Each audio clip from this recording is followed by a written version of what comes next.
அன்பே சிவம் மனமே குரு என்றுணர்த்திய குருவே போற்றி.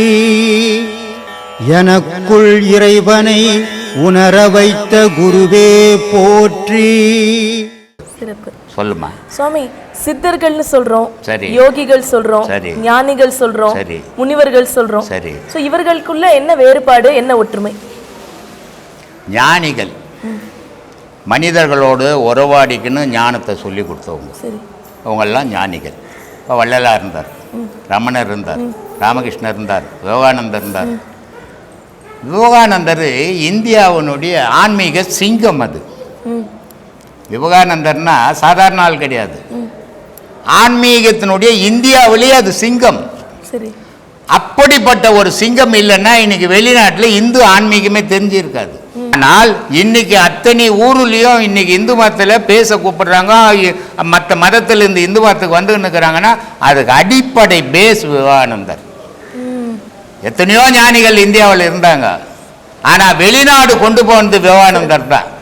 விவேகானந்தர்னு ஒருத்தர் இல்லைன்னா வெளிநாட்டில் இந்து ஆன்மீகம் தெரியாது. இன்னைக்கு வெளிநாட்டிலேருந்து ஃபாரினர்ஸ் வந்து காஞ்சிபுரம் கோயிலில் பட்டுப்பாடு வகை கல்யாணம் பண்ணிட்டு போகிறாங்க. இதுக்கு அடிப்படை விவேகானந்தர். விவேகானந்தர் சாதாரண ஆள் கிடையாது, பெரிய சிங்கம் அது ஆன்மீகத்தில். ஆனால் அப்படிப்பட்டவங்க இந்த உலகம் ஃபுல்லாக பரவி அவங்களுடைய போதனைகளை பண்ணதுக்கு அவங்கெல்லாம் ஞானிகள். முனிவர்கள் தனித்து இருந்து அவங்க கடவுளோட வழிபடுறவங்க, ஊருக்குள்ள வராமல் இருக்கிறது முனிவர்கள். சித்தர்கள் இறைவனோட கலந்தவங்க. அவங்க வந்து அழிவே, உடல் அழிவே கிடையாது அவங்களுக்கு. உடலும் உயிரும் ஒன்றா ஆயிட்டு. அதான் காய கல்பம்ன்றாங்களே, அதுதான் காய கல்பம். இப்போ இருக்கிற மனுஷன்லாம் எவனும் காய கல்பம்லாம் பண்ண முடியாது, எல்லாம் செத்து போவான். காய கல்பம் பண்ணவன் சித்தன். சித்தன்னா அறிவாளின்னு அர்த்தம். அவன் வந்து இந்த உலகத்தோட தொடர்பே வச்சுக்கிறது கிடையாது. என்ன இந்த உலக மக்களுக்கு தேவையோ எழுதி போட்டுட்டு போயிட்டான். சிறப்பு. அதை எடுத்து நீ தேர்ந்தெடுத்து நீ தேடி பிடிக்கணும் அதை. ஆனால் மனுஷன் அதை தொடரதில்லை. கேட்டால் எனக்கு புரியலன்றான். எல்லாம் புரிகிற மாதிரி எழுதி வச்சுட்டு போய்க்கிறாங்க. இறைவனை நீ எப்படி அடையணும், உன் மனநிலை எப்படி இருக்கணும் அப்போது அப்படின்லாம் சொல்லிட்டான். அவன் சித்தன். இப்படி 3 பிரிவாக இருக்கிறாங்கம்மா. சிறப்பு சிறப்பு. ரொம்ப அருமையான விளக்கம் கொடுத்தீங்க ஐயா. இப்போ யாரா இருந்தாலும் பக்தி மார்க்கத்தில் ஈடுபட்டு நல்ல கர்மாக்களை செஞ்சுதான் ஞான நிலை அடைய முடியும். அப்பதான் இல்லைன்னா வரவே வராது அப்படின்றப்போ சில பேரை நம்ம பாக்குறோம் இளம் பருவத்திலேயே ஞானிகள் ஆயிடுறாங்க. ஆமா. சோ அந்த மாதிரி இருக்கிறதுக்கான காரணம் என்ன அப்படின்னு கேக்குறீங்க இல்லையா? ஞான சம்பந்தர் அவரேதான். அவருக்கு 8 வயசுலயே ஞானம் வந்துச்சு. எப்படி வந்தது? அது என்ன அவர் மட்டும்தான் ஞானி ஆகணும், மற்றவங்களாம் ஆகக்கூடாதா? அப்படி இல்லை. கடவுளுக்கு அது இல்லையா விருப்பம்? எல்லாரும் ஞானி ஆகணும், கடவுளுக்கு விருப்பம் இல்லையா? இப்படிலாம் கேள்விகள் வரும். ஆனால் உண்மை நிலையை அறியாமல் பேசுகிற விஷயம் அது. அவர் வந்து ஒரு பிறவியில் பல பிறவிகளை தொடர்ந்து வந்து ஒரு பிறவி உச்சத்தில் இருக்கும்போது இறப்பு வந்துடுச்சு. அந்த இறப்பு வந்ததால் அந்த பிறவியில் அவரால் முடிக்க முடியாமல், இறைவனோட கலக்க முடியாமல் போயிடுச்சு. அதனால் ஒரு தாய் தாப்பனுடைய வயிற்றில் பிறந்து அவர் அந்த ஞான பிறவியே எடுத்ததால் ஞான சம்பந்தர்னு பேராச்சு. தாய் பால் கொடுப்பாளா? பார்வதி வந்து பால் கொடுத்தா இல்லை ஞான சம்பந்தர். அது எல்லா மனுஷனும் கிடைக்குமா? ஏன் அம்மா தானே எல்லாரும் கொடுத்தா என்ன? அம்மா வந்து பால் கொடுக்கல, அவருக்குள்ள இருந்த அமுது பொங்கிடுச்சு. அதனால அவன் அம்மா பால் கொடுத்த மாதிரி ஆச்சு. அதனால அந்த உச்ச நிலையிலிருந்து இறந்ததால அந்த இளமையிலேயே அந்த ஞானம் வந்துடுச்சு, அந்த பாடல்கள் வந்துடுச்சு இயற்கையா. அப்படிப்பட்ட மகான்கள் அவங்கெல்லாம். அதனால் அதே நிலை எல்லா மனுஷனும் கிடைக்குமானா கிடைக்காது. ஏன்னா மனுஷன் வாழ்க்கையை கடவுளையே மறந்துட்டு தெரிஞ்சுங்கிறோம். நம்ம எங்கேயாவது ஒரு சிலையை பார்த்தா சாமி வணக்கம் சாமின்ட்டு போகிறோம். ஆனால் அவங்களுக்கு எந்த நேரமும் இறைவன் அவங்க உள்ளத்தோடு கலந்துட்டவங்க. அதனால் அவங்க இறைவனோடய கலந்துட்டாங்க. ஆனால் நம்மளால் முடியாத காரணம் நம்மளுடைய ஆசைகள், அதுக்கு தடையாக இருக்குது. அந்த ஆசையை எவன் ஒருத்தன் நீக்கிறானோ அவன் தான் அந்த ஞான பாதைக்கு வர முடியும். ஆசை இருக்கிற யாரும் வர முடியாதுமா. அதனால தான் சொன்னார் திருமூலர், ரொம்ப அழகாக சொல்கிறார், அருமீன் அருமீன் ஆசையே அருமீன், ஈசனுடன் இருப்பினும் ஆசை அருமீன்னாரு. ஏன்னா உலகம்ன்றது ஒரு மாயை. அந்த மாயைன்னு ஒன்று இல்லைன்னா உலக வாழ்வுன்னு ஒன்று இருக்காது இல்லையா? அப்போ மாயை அவசியம் உலகம் இயங்கிறதுக்கு. ஆனால் கடவுள் தான் ஓணுன்றவனுக்கு மாயை இருக்கக்கூடாது, ஆசை இருக்கக்கூடாது. நீ கடவுளை நான் பிடிச்சிட்டேன்னு ஆசைப்பட்டீங்கன்னா உன்னை மாயை உலகத்தில் வச்சு போட்டுட்டான்றாரு. அதனால சொல்றாரு, அருமீன் அருமீன் ஆசை அருமீன் ஈசனுடன் இருப்பினும் ஆசை. ஈசன்கிட்ட இருக்கும்போது கூட நீ ஆசை இல்லாத இரு.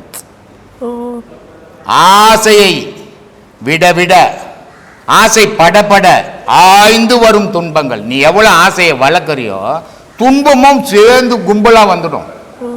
அதனால சொல்றாரு, ஆசை படப்பட ஆய்ந்து வரும் துன்பங்கள் ஆசை விட விட ஆனந்தமாமேனாரு.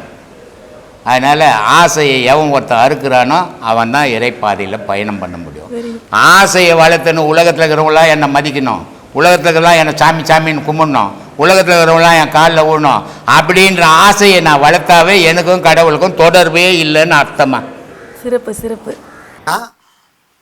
இறைவனை நெருங்க நெருங்க துன்பம் வரும்னு ஐயா சொல்லியிருக்காரு. அப்போ இறைவனை நெருங்க துன்பம் வரும்னு நம்ம பயந்து இறைவனை விலகி போயிட்டா யம வந்துருவானே. ஒரு வீட்டில் ஒருத்தனுக்கு தான் இடங்குது. அந்த இடம் இறைவன் வாழக்கூடிய இடமா இருக்கணுமா இல்லை யம தர்மம் வாழக்கூடிய இடமா இருக்கணும்னு நாம முடிவு பண்ணோம். இறைவன் அங்கே உட்கார வைக்க வேண்டிய இடத்துல அவனை உட்கார வைக்க விடாத பண்ணிட்டோம்னு சொன்னால் இறைவனை நீ வருந்தி வருந்தி அழிச்சாதான் வருவான், கண்ணீர் மல்கி கரைஞ்சாதான் வருவான். ஒருத்தனை நீ கூப்பிடவே வேணாம், அவனே வந்துடுவான். நாம வருந்தி கூட வேண்டிய அவசியமே இல்லை. நாம மறந்தால் கூட நான் உனக்கு இருக்கிறேன் ராஜா அப்படின்னு ஞாபகப்படுத்துவான். எப்படி ஞாபகப்படுத்துவான்? கருப்பா அந்த முறை வெளுப்பாக்குவான். குழந்தையா பிறக்கும்போது நான் வெள்ளையா பிறக்கல, இந்த முடியெல்லாம் கரு கரு கரு கரு இருந்தது. ஒருத்தன் உள்ள உக்காஞ்சிக்கின்னு உனக்கு கொடுத்த கால் சீட்லாம் முடிய போகுது, உனக்கு இவ்வளோ நாள் கால் சீட் கொடுத்துக்கிறேன், இந்த படம் முடிய போகுது, சீக்கிரம் உன் படத்தை முடிச்சுக்கன்னு கருப்பா இருக்கிற முடிய முதல்ல வெளுப்பாக்குறான். அதுவும் அந்த வெளுப்பா இருக்கிற முடி கூட பாருங்க காதோரம் தான் முதல்ல நரைக்கும், மற்ற இடம்லாம் அப்புறம் தான் நரைக்கும். முதல்ல காதுக்கு பக்கத்துல இருக்கிற மொழி தான் முதல்ல நரைக்கும். ஏன் சாமி எல்லா இடத்துல முடியுது, அது என்ன காதோரம் மட்டும் நரைச்ச முடி கதை முடிவை காட்டுதுன்னு ஒருத்தர் எழுதுறாரு. அது என்னதான் காரணம்னா, எல்லாருக்கும் ஞானம்ன்றது இயற்கையிலே வராது. சரி இயற்கையிலே வரல, ஆனா எனக்கு வேண்டியது அந்த ஞானம் தான்.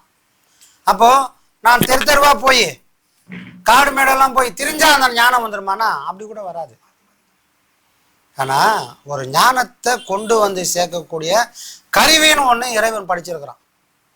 5 கருவி ஞானேந்திரிகள் சொன்னால் கூட அதுல ஒண்ணு இம்பார்ட்டன்ட். கண்ணு தெரியாம கூட ஒரு மனுஷன் வாழ்ந்துட முடியும்.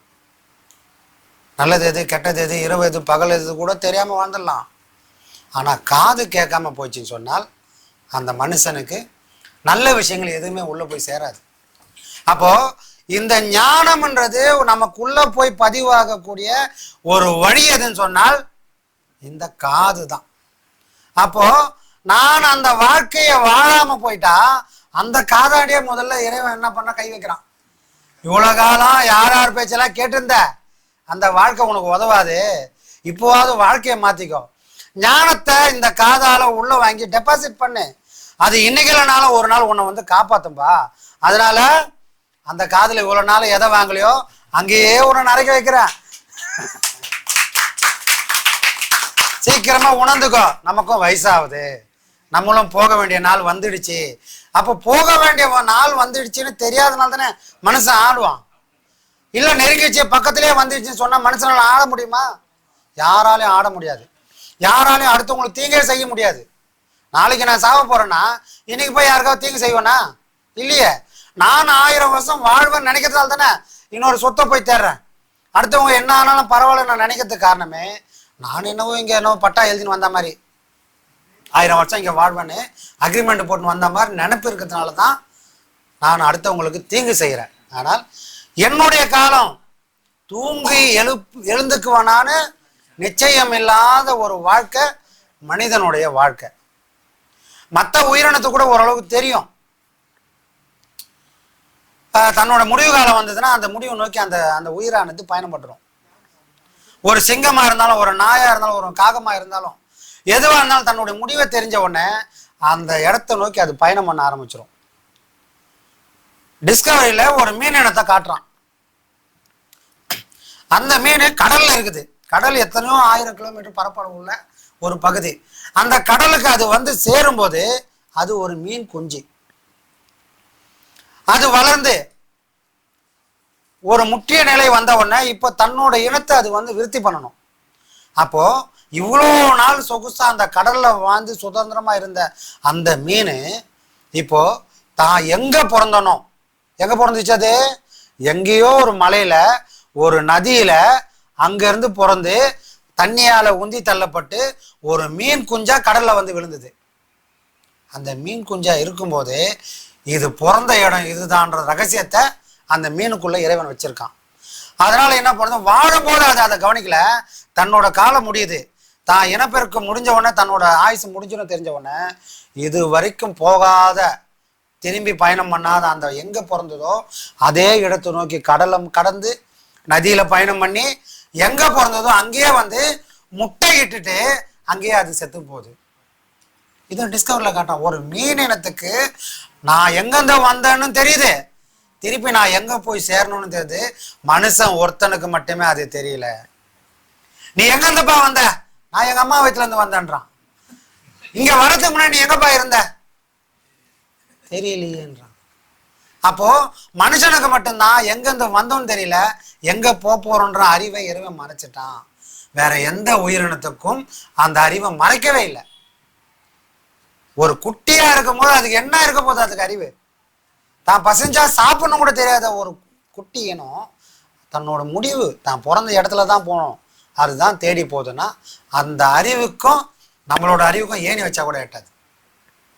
கடல்ன்றது எவ்வளோ பெரிய பிரம்மாண்டம், அவ்வளோ பெரிய பிரம்மாண்டத்தை அதை தாண்டி வருதுன்னா அதுக்கு எவ்வளோ பெரிய சாமர்த்தியம், எவ்வளோ பெரிய வைராகியம் இருந்தால் அது கடலை தாண்டி வரும். நாமும் கூட அந்த கடல் மாதிரி இந்த துன்பமான வாழ்க்கையில தான் வந்துட்டு பிறந்த இடத்த மறந்துட்டோம், வந்த இடத்த மறந்துட்டோம். அதோட விளைவு என்னாச்சு, எங்க போக போறோம்னு தெரியல. புரியுதுங்களா? அப்போ வந்த இடத்த மறந்து போனால் போகக்கூடியவங்கள எங்க போகணும், சுடுகாடாக தான் போக முடியும். வந்த இடம் எது, நான் எங்கிருந்து வந்தேன், நான் யார் அப்படின்ற உண்மையை தான் வாழுங்காலத்திலே ஒரு மனுஷனால உணர முடியும், அதை அனுபவிக்க முடியும்னு சொன்னால் அவங்கள சுடுகாடு ஏத்துக்காது. எங்கப்பா ஏத்துக்கும்? இறைவன் அவங்களுக்கு ஒரு கோயிலை கட்டிட்டு அந்த கோயிலையே உலகத்தை சுத்தி வர அளவுக்கு செஞ்சிருவான். யார? தன்னை உணர்ந்தால், தான் யாருன்றத எந்த மனுஷன் உணர்றாங்களோ அவங்கள தேடி இந்த உலகம் வரும். அப்ப நாமெல்லாம் எப்படி வாழணும்னு ஐயா ஆசைப்பட்டார்னா எல்லாரும் மாதிரி சராசரி வாழ்க்கை வாழாம தான் யாருன்ற உண்மையை தான் வாழ்நாளுக்குள்ளே அடையணும், தெரிஞ்சுக்கணும் அப்படின்னு தான் இந்த பாடங்கள். இந்த பாடங்களையும் மீறி நம்மளோட வாழ்க்கை எப்படி இருக்கணும் அப்படின்றதையும் நம்ம ஐயா ஒரு நாளும் அந்த சொல்லுல எல்லாருக்கும் விதைச்சிக்கினே இருக்கிறார். அந்த விதை தான் இன்னைக்கு இவ்வளவு பெரிய விருட்சங்களை இங்க கொண்டு வந்து சேர்த்திருக்குது. இன்னும் 1000 விருட்சங்கள் வெளியே இருக்கு.